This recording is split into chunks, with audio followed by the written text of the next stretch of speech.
এই শওকত ভাইয়ের সাথে দেখা করতে অ্যাপয়েন্টমেন্ট ফিসও লাগে না, দেখা করতে ওই শার্ট প্যান্ট পরেও যাইতে হয় না, লুঙ্গি পরে গেলে দেখা করুন যায়। অন্তত গণ অধিকার পরিষদের সাথে যারা সম্পৃক্ত আছেন বা তৃণমূল পর্যায়ে যারা আছেন, এই শওকত ভাইয়ের সাথে দেখা করতে আপনাদের পোশাক আশাক লাগবে না, জাস্ট বলবেন যে আমি গণ অধিকার পরিষদের বা পরিষদের একজন সহযোদ্ধা বা শুভাকাঙ্ক্ষী। দেখবেন ওনার যত কাজই থাক উনি আপনাদের মাঝে চলে আসবেন। তার ছোট্ট একটা উদাহরণ দিই।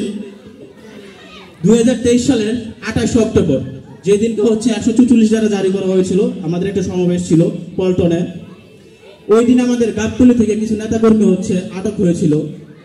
সেইখানে ওই শওকত ভাই যখন জানতে পারে যে আমাদের কিছু নেতাকর্মী আটক হয়েছে গাবতলী থেকে এবং আমাদের এই যে দৌড়বেড়িবাদ থেকে, তো সেই সময় তার যে বড় মেয়ে, আমি যতদূর জানি বড় মেয়ে হসপিটালে ভর্তি ছিল, মানে সে হসপিটালে ছিল তখন। তার মেয়েকে তার ওয়াইফের কাছে রেখে সে সেই জায়গা থেকে আমাদের এই নেতাকর্মীদের উদ্ধার করতে অথবা আমাদের নেতাকর্মীদের সেই জালিমের হাত থেকে রক্ষা করার জন্য বিভিন্ন থানায় আমরা সারাদিন ভরে রাত্রে 11টা সাড়ে 11টা পর্যন্ত এই নেতাকর্মী খুঁজে আমরা ওইখান থেকে বের করতে পারছি। এই শওকত ভাই আমাদের পাশে আছে। আপনারা কি সাথে আছেন? তার এমন নেতা বা এমন মানুষ, এমন স্বচ্ছ ব্যক্তিত্ব যদি আমরা পাই, আমরা কি সেই জুটবাবুর সাথে মিশবো? জুটবাবু তো চেনেন, যার কিনা ওই যে 5 তারিখের বা 5ই আগস্ট যার নেতৃত্বে আপনার ওই প্রায় 40 থেকে 39টা আপনার গার্মেন্টস, আমি বলে দিই যে ডিড হয়েছে জুটবাবুর নামে। তার ধারণায় ছিল ওই জুট ব্যবসা। এখন পর্যন্ত দেখছেন যে ওই রকম যারা 16 বছর ক্ষুধার্ত ছিল তারা এই তৃণমূল পর্যন্ত আসতে পারছে, তারা এরকম ওয়ার্ড পর্যায়ে পর্যন্ত আসতে পারছে? আসতে পারে নাই। কেন আসতে পারে নাই? তাদের ভালোবাসা কতদূর? ওই যে অবৈধ ব্যবসা, ওই যে ভূমি ব্যবসা, ওই যে ঝুট ব্যবসা, ওই যে কোন নেতারে কয় কোটি দিয়ে নমিনেশন নেবে সেই ব্যবসার মধ্যে সীমাবদ্ধ তাদের ব্যবসা। আর আমার নেতার ভালোবাসা বা আমার নেতার ব্যবসা, আমার নেতার পুঁজি ভালোবাসা।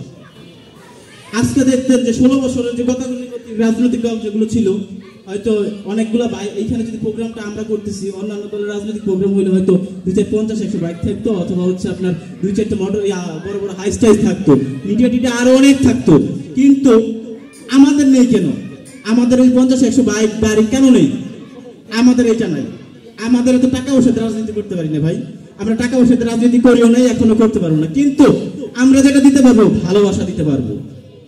ভালোবাসা আমাদের মতো পরিষদের মতো কাউকে দিতে পারবে না। আমি উদাহরণ দিচ্ছি, বা আমাদের পরিষদের যে গঠনতন্ত্র, আপনার যদি মেধা এবং ইচ্ছা আকাঙ্ক্ষা যদি থেকে থাকে, আপনি যদি একজন কার্যকরী সদস্য যদি হয়ে থাকেন, আমাদের গঠনতন্ত্রে উল্লেখ আছে যে আপনিও বিভিন্নের জায়গায় আসতে পারবেন, আপনিও আমাদের দলের প্রধানমন্ত্রী হতে পারবেন। যার জ্বলন্ত উদাহরণ আমি। আমার কিন্তু ওইরকম ভালো যে ধরেন আমার বাপ দাদারা রাজনীতি কেউ করে নাই, আমার পরিবার থেকে রাজনীতি যে আমি করবো এটাও কখনো চিন্তা করি নাই। আসলে 2018 সালে যে কোটা সংস্কার আন্দোলন ছিল, সেইখান থেকে আমার পথযাত্রা। সেই কোটা সংস্কার আন্দোলন থেকে বৈষম্য বিরোধী ছাত্র আন্দোলনের যে অন্যতম মাঠ পর্যায়ে যারা আমরা ছিলাম, তাদের মধ্যে আমি একজন। সাভার থানার প্রতিষ্ঠাকালীন সেক্রেটারি ছিলাম, সাভার উপর প্রতিষ্ঠাকালীন সেক্রেটারি এরপর, এবং ঢাকা জেলা উত্তরের সেক্রেটারি বর্তমানে। আসলে আমাকে কেন এইখানে দিছে জেলার দায়িত্বে? আমার বাবার তো কোটি কোটি টাকা নাই, আমার তো এরকম নিজস্ব বাইক নেই, আমার তো কোনো ব্যবসা নাই, আমি পেশাগতভাবে একজন শিক্ষকতা পেশায় আমি থাকি। আমাকে কেন দিছে এখানে? হয়তো তাদের যে ধারণা, আমার দলের যে মূল মন্ত্র, যদি আপনার শিক্ষা এরপর আপনার বিচক্ষণতা থেকে থাকে, তাহলে আপনাকে মূল্যায়ন অবশ্যই করবে। এবং আমাদের যে শওকত ভাই, যার হাতে আমাদের বিভিন্ন হক যে স্টিয়ারিং তুলে দিয়েছে, আমরা আশা করছি নূর ভাইয়ের আস্থা